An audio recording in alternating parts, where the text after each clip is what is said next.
मला ते आवडलं नाही, कारण तसंच जातीयवाद तो मला सहन नाही झाला. एक दोन वर्ष काढली मी. तुम्ही मगाशी शाखेचं म्हणाला, तुम्ही पुण्यामध्ये भिवंडीमध्ये तुम्हाला कधी शाखेत जाण्याबद्दल वगैरे काही आग्रह नाही का झाला घरातनं? कशाच्या शाखेत, संघाच्या शाखेत जाण्यासाठी? नाही, एकदाच रज्जूभाईने बोलवलं होतं मला. नाही, तुम्ही लहान असताना? लहान असताना मी शिवाजी पार्कच्या शाखेमध्ये हे केलं होतं, जात होता. माझ्या वडिलांनी सांगितलं, घरी बसून काय करतोय, जा शाखेत तिकडे जरा व्यायाम कर. तिथे व्यायाम कसला,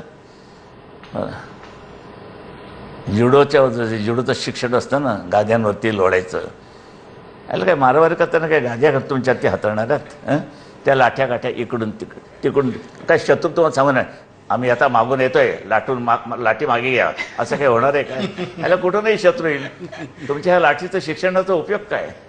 मला ते आवडलं नाही, कारण तसंच जातीयवाद तो मला सहन नाही झाला.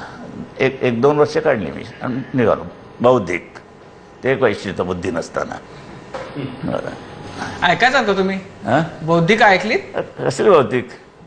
त्या वयात कसलं बौद्धिक कळतं त्याला, आम्हाला स्वतःला नव्हतं काय कळत. जातीवादाचं काय तुम्हाला हे दिसलं? थोडंसं हे दिसायचं मला, बामणशाही.